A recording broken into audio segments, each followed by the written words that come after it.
Libertarian freedom. That's it.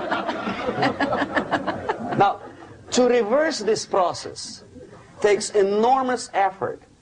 When today, United States had to invade Grenada to reverse the process of subversion. Some people say, boy, this is not good, it's not kosher to invade the beautiful country, island of Grenada.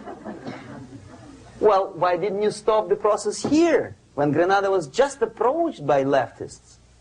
Why not to prevent Maurice Bishop to come in power in the first place? Did Grenadians want him?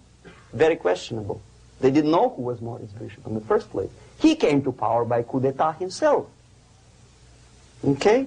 No, we let the situation develop further and further and further until the crisis and normalization very soon. And then the United States decided to invade country, discovering that the country was absolutely a military base for the Soviet Union. Of course it's a drastic measure. Of course it's a pity that Marine Corps had to lose, what, 17 lives. Very bad. Why not to stop the process before it comes to crisis? Oh, no, intellectuals will not let you. It's interference into domestic affairs. They're very careful not to let American administration to interfere in domestic affairs of Latin American countries. They don't mind Soviet Union interfere in these affairs.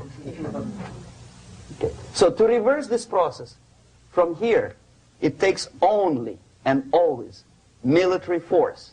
No other force on earth can reverse this process at this point.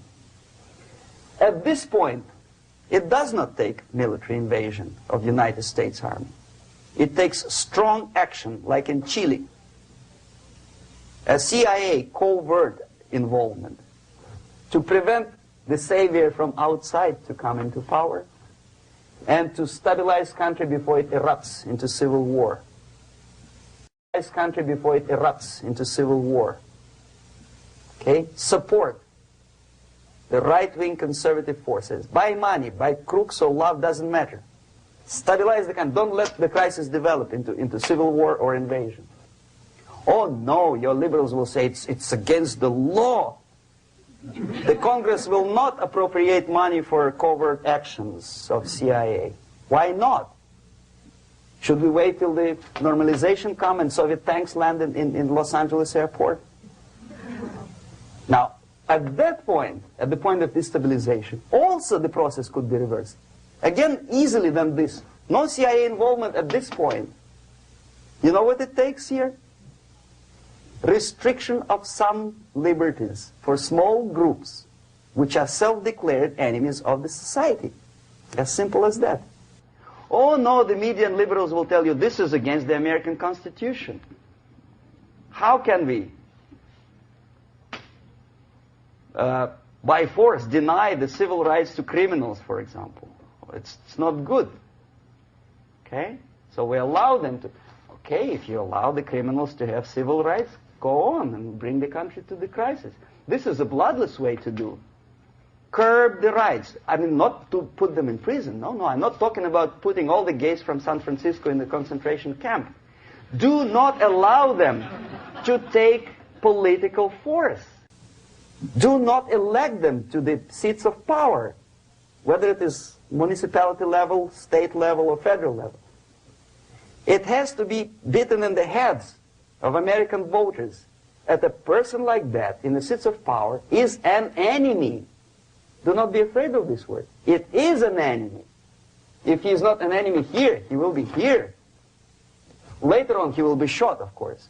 But at this point, he is an enemy. Okay? You are doing great service by denying him a right to capitalize on his own crazy ideas and become a powerful man, a man who uses the seat of power. Restriction of certain freedoms and permissiveness at that point would prevent sliding into crisis and probably will return the process of destabilization. To curb unlimited power, monopolistic power of trade unions, here, at that point, would save economy from collapsing. To introduce a law to stop private companies of raping public opinion's mind in the direction of consumerism. No company must have a right to force you into buying more unless you want it. There must be a law. You want to advertise your car? Okay. But not a single mentioning of buying it now and saving money. It must be against the law to force people to consume more. Self-restraint. Previously, before this process started, the self-restraint was a business of church, religion. Because our preachers, the fathers of church, would tell us, material values are good, but it's not the prime function of human being. Because you have to live with something. Obviously, the design for our life is not to consume more deodorants. There must be something greater. If such a complicated instrument as human body was created, obviously there must be some higher purpose for that. This stabilization process could be easily overcome if, as I say, the society, by its own will or after persuasion by the leaders, will come to the idea of self-restraint. It's so hard, we want to consume more, but you have to. Unless you will come to this stage, when, as we say in Russia, if Sahara Desert ever becomes a communist state, there will be shortage of sand. So you have to curb your... you have to curb your expectations at this point before it's too late. But no, we don't want to do it. Demoralization process. Again, it's the easiest thing to reverse.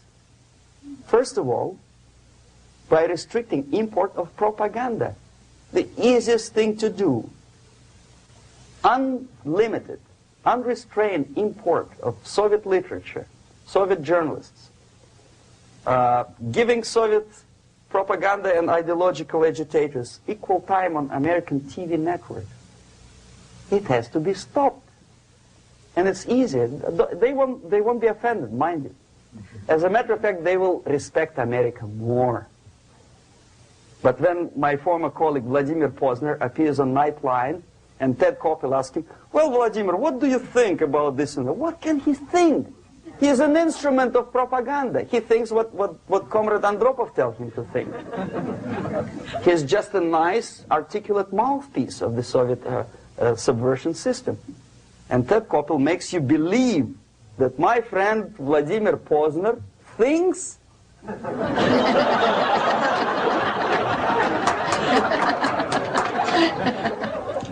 the process of demoralization may not have started at all if at that point the country, which is a recipient of subversion, actively, not violently, but actively, prevents importation of foreign ideology. I don't want America to follow the pattern of ancient Japan. You don't have to shoot every foreigner when it approaches the sacred borders of the United States. But when he offers you a junk in the disguise of very shiny something, you have to tell him, no, we have our own junk.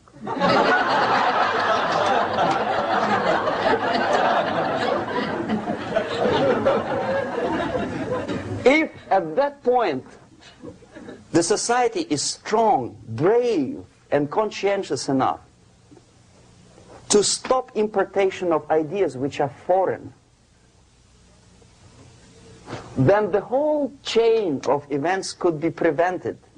In India, I spent many years watching the reactions of Indians walking out of movie theaters after seeing Hollywood production.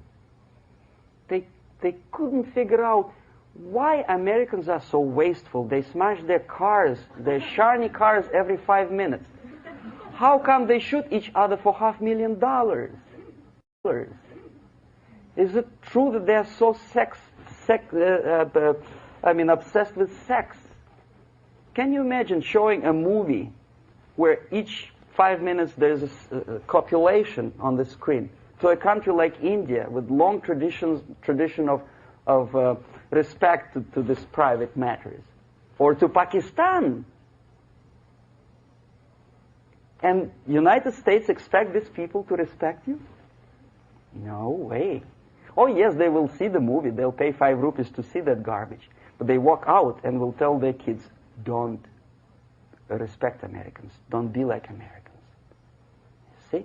So, the process of demoralization could be stopped right here, both as an expert and as an import.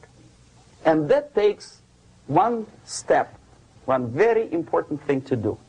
You don't have to expel all the KGB agents from Washington, D.C. The most difficult and at the same time the simplest answer to the subversion is to start it here and even before, by bringing back the society to religion, something that you cannot touch and eat and put on yourself, but something that rules society and makes it move and preserve it. A Soviet scientist, Shafarevich, who has nothing to do with religion, he is a computer scientist, did a very intensive research on the history of socialist countries. He calls socialist or communist any country with a centralized economy and a pyramidal style of power structure. And he discovered, actually he didn't discover it, he just brought to attention of his readers, that civilizations like Mohenjo-Daro in the river Indus area, like Egypt, like Maya, Incas, like Babylonian culture, collapsed and disappeared from the surface of Earth. The moment they lost religion, as simple as that, they disintegrated. Nobody remembers about them anymore. Well, distantly. So, the ideas are moving society and keeping mankind as a society of human beings, intelligent, moral agents of God. The facts, the truth, the exact knowledge may not. All the sophisticated technology and computers will not prevent society from disintegrating and eventually dying out. Have you ever met a person who would sacrifice his life, freedom, for the truth like that? This is truth. I never met a person who said, this is truth and I'm ready to shoot me. To defend the truth. Right? But millions sacrifice their life, freedom, comfort, everything for things like God. Like Jesus Christ. It's an honor. Some martyrs in the Soviet concentration camp died. And they died in peace, unlike those who shouted, "Long live Stalin," knowing perfectly well that he may not live long. Something which is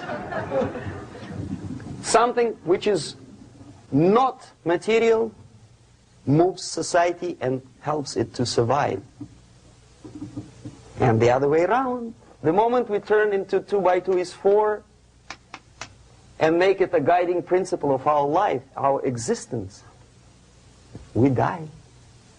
Even though this is true, and this we cannot prove. We only can feel and have faith in it. So the answer to ideological subversion, strangely enough, is very simple. You don't have to shoot people, you don't have to aim missiles and Pershings and cruise missiles at Andropov's headquarters. You simply have to have faith and prevent subversion. In other words, not to be a victim of subversion. Don't try to be a person who in judo is trying to smash your enemy and being caught by your hand. Don't strike like that. Strike with the power of your spirit and moral superiority. If you don't have that power, it's high time to develop it. And that's the only answer. That's it. Thank you.